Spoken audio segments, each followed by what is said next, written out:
In this video, we will study about different distributed computing paradigms.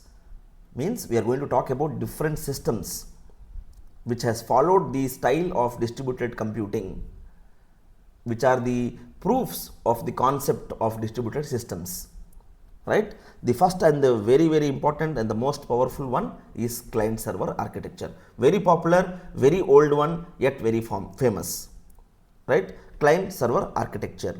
Earlier, before the internet era, we used to design or build application as only client server model. Right? There will be a client and there will be a server. So, in simple terms, server is something which is of high configuration and this is of very low configuration. Okay, so the application was built, the code was written, tested and deployed in the single machine, and through the internet or the LAN cable, mostly through LAN cable, we used to connect to this system and they used to communicate with each other. Okay, let's take an example of an SBI bank. Earlier we had only one bank, only one branch. Right, in Mumbai we had only one bank where they started using computer those days. So they used to have one good server. In this server the banking application was built, code was written, tested and deployed. Now this one they have kept in a bank, and from this they used to connect a different clients, client C1, client C2, client C3. Like this, there will be multiple clients. So this is deposit section, this is withdraw section. Like this, we have different counters. There is only one server. Client and server used to communicate with each other. Right? Simple. Server means a high-end system or a high configuration system where the application is written, tested and deployed. Client is a lower configuration or it could be equally configured one from which the user sends a request and gets the response. Right? This is about client server model. So we all know this, it doesn't require much explanation. It has two major components, client and a server. Right? These two components interact with each other through a network connection, either through LAN or through mostly LAN only. Right? The communication is unidirectional, means only one time client can send a request and only then it can give response. Both cannot happen at a time, like what is happening today. See, in your WhatsApp many people are sending you messages and you are sending messages to many people. That is not possible in this client server. Only one time I can send a request and only one time I can get a response. Right? When a request is being sent, that channel is busy. The client issues a request to the server and after processing, the request server returns a response. Right? Once the request is processed, only then server will give the response. There could be multiple client components sending the request to a server that is passively waiting for them. Right? Once multiple clients are sending request, one by one only they will get the response. That's why in this paradigm we have operations like request in the client side, whereas in server side keep listening for the request. Once a request comes, accept it and give the response. Right? So the operations in client server paradigm are request, listen, accept and response, where request is only the client side, listening to that request whether it is coming or not, then once a request comes, accepting it and then responding is the job of the server. Right? So generally we have in this client server model, we have three major components: the presentation, application logic and data storage. I think you might have heard about model view controller, MVC model. Right? The model is the application logic, this is the the view controller. Right? Yeah. So view is this, model is here and this is the controller. Right? So this model, view and the controller. Okay. So the data storage, application logic and the presentation, it is divided into three parts. Common, right? Because you have the presentation means the front end part, data storage for storing the data, application logic is the one which is playing game between the presentation layer and the database. Right? So we have different tiers. We will understand this. Let's understand, then come back to the diagram. The presentation, application and the data can be seen as conceptual layers which are called as tiers. So, you see in two-tier model, we have a client and we have a server, only two things. So, request is being sent and we are getting the response. In this case, I am talking about three components: the presentation, the application and the data, right. So, the presentation is here, the application and the data are stored here, From the presentation, from the front end, client is sending a request, the application is being executed, the application logic, and it is accessing data storage and giving the response, right. Whereas in 3-tier or n-tier, what is happening? The presentation is here, the application logic is here, the data storage could be here.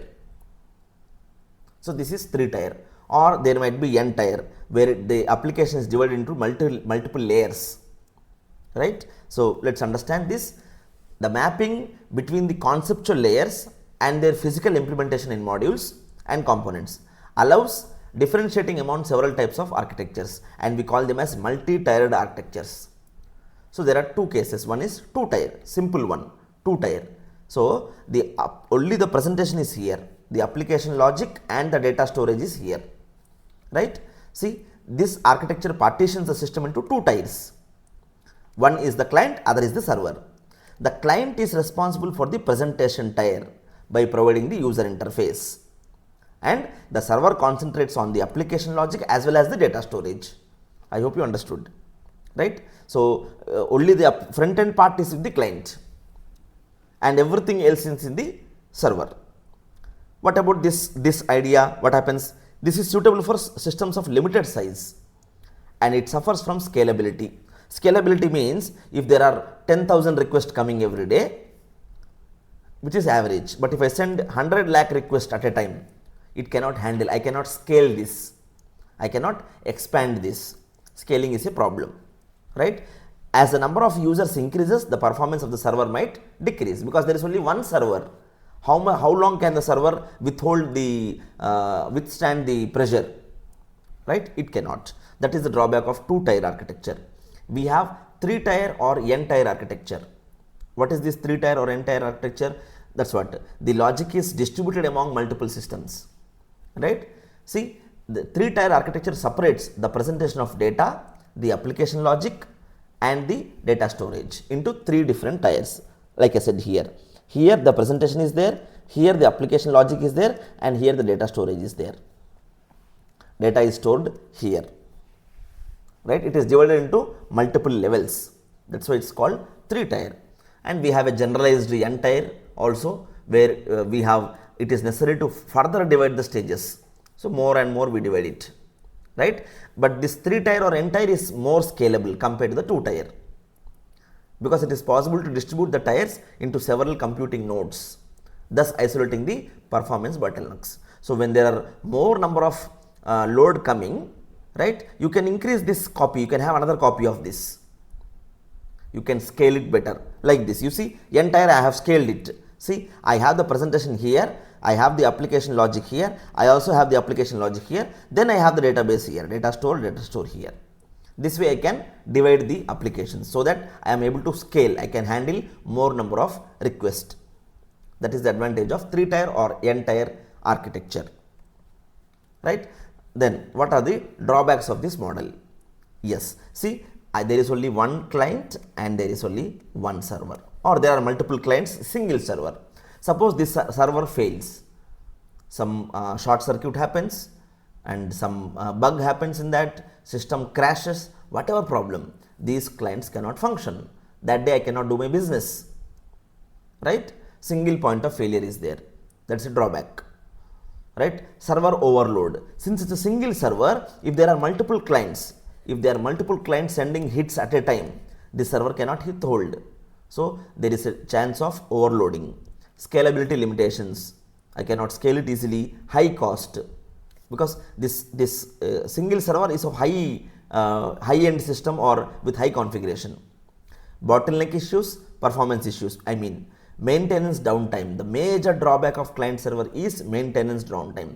Though it is single point of failure also is important, but maintenance, you see, there are multiple clients who are connecting this server, Okay, where is the program written? It is written in the server, here only. We are testing it here only, we are deploying it here only. Suppose you wrote 10,000 lines of code. You deployed it, it was working fine. Suddenly you found some bug. You want to fix that. What you have to do? You have to stop your process. You have to stop your process, right? Then these clients cannot access. That day they will tell server is down. We cannot access the application. Server is down. Then after stopping it, you have to open this 10,000 lines of code, do it testing properly, identify the bug, fix it, again deploy it, and then start it. So the maintenance downtime is very high because the whole code of 10,000 lines is only in a single program, in a single server, right? So when the maintenance time, during maintenance time, nobody can access that server. It will simply say a message, server is down. We are unable to access the server. We see this common problem, no? Always in some government applications, they always say server is down, we are unable to access it, because the server is a single machine, there is no load balancing, and it is of low configuration. That's why this problem comes, right? So these are the different drawbacks of client server model. Okay, thank you.